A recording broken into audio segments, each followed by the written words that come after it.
I recently read The 5 Ethics of Life from the Wise You. I believe these 5 principles offer a great deal of wisdom for living a very successful life. 1. Listen before you speak. Every successful person I have ever worked with has developed the ability to listen. I was directing a basketball clinic in New York and went to dinner with a high school coach and the legendary UCLA coach, John Wooden.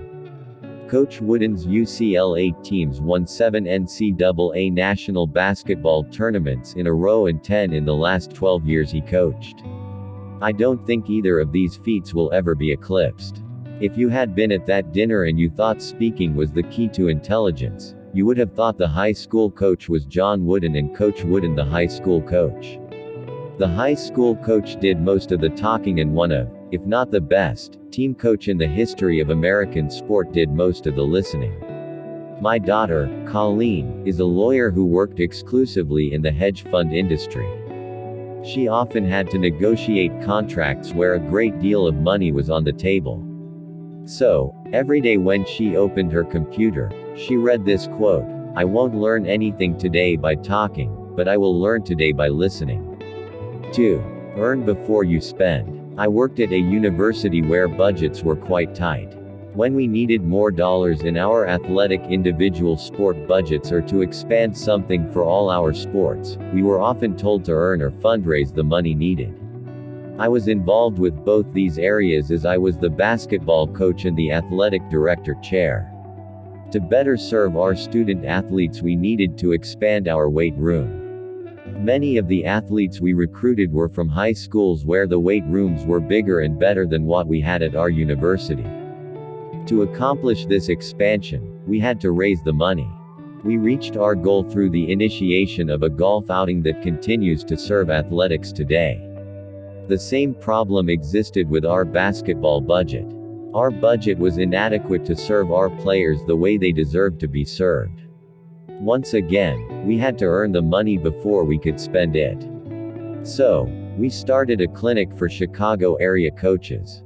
The clinic enhanced our budget by 38%.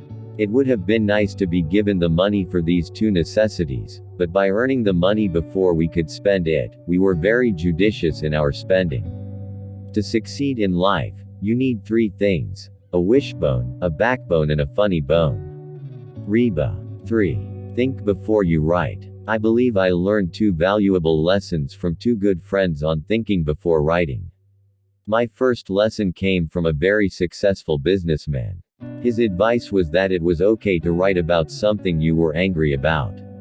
However, don't send it that day. His wisdom was to read it the next morning when you had cooled off, tear it up, and then rewrite it. My second important lesson was directed to the writing segment of thinking before you write. A successful college administrator taught me this. As a leader, you often have a colleague come to you with an idea he is excited about. If you begin talking about it at that moment, that conversation may end up taking 2 hours of your day. Instead of talking about it when she brings their idea to you, tell them to put it in writing, bring it back to you, and the 2 of you will discuss it. This philosophy makes them think before they write. Their new concepts will be more concise and more organized when they come to the discussion. One other thought about people interrupting your day with their ideas. A professor at Notre Dame said he complained for 25 years that he could get little done at work because of all the interruptions. Then in his 26th year, he realized the interruptions were his work. Leaders must listen to the interruptions because they are important to the people bringing them. However, you benefit both them and you when you tell them to think, then write. 4. Try before you quit. Thomas Edison is said to have failed in 10,000 experiments before he founded electricity. He must have had a strong FQ, failure quotient. He could and did fail often, but he had the resiliency to keep getting back up. Abraham Lincoln, considered by many to be one of, if not the best, president in American history, lost the great majority of all the elections he ran in before being elected president. Like Edison, he had a strong FQ. The movie, Rudy, may be the best example of combining trying with a strong FQ that I have seen in my lifetime. I know Rudy Rudiger quite well, and the movie accurately portrays the many obstacles he had to overcome to get admitted to Notre Dame and to become a walk-on with the football team. I am positive he was the only person in his life who believed he could accomplish either dream. It is easy to quit. It is tough to try, most especially when the odds are not in your favor. The title of the Reverend Robert Schuller's outstanding book represents the most important concept in trying. Tough times don't last, but tough people do.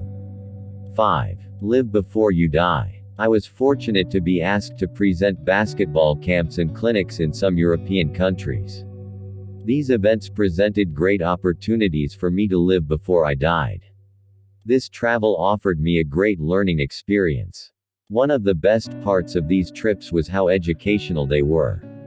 They brought me to places I never would have seen in my lifetime were it not for basketball. In Belgium, coaches took me to Ardennes, where one of the most important battles in World War II was fought, the Battle of the Bulge. After the Allied forces won this battle, the Germans retreated for the rest of the war. I will never forget looking at the pillars which listed all the states where American soldiers who were killed in that battle lived. In Ireland, I saw the beauty of the Ring of Kerry and the extraordinary cliffs of Moher, but it was the warmth and the incredible hospitality of the Irish people that I remember most. In Austria, the coaches brought me to a concentration camp. Although I had read a great deal about the Holocaust, I was not prepared at all for what I saw. It was the most eerie feeling I have ever had in my life. It is unbelievable that the Nazis could even think of, let alone do, the atrocities that were done in that camp and camps throughout Europe. In Greece, I went to the Acropolis. There are no tall buildings in Athens because from every building the Acropolis must be seen. It was a long walk to the top, so I asked the coaches how did the workers carry all the marble to the top of the hill when they were building before the life of Christ. Their answer was, slowly.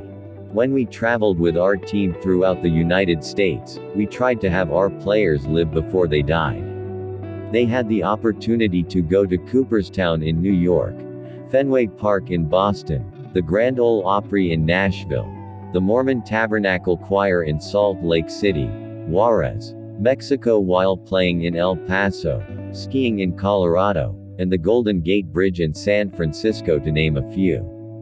Our trips were much more than basketball.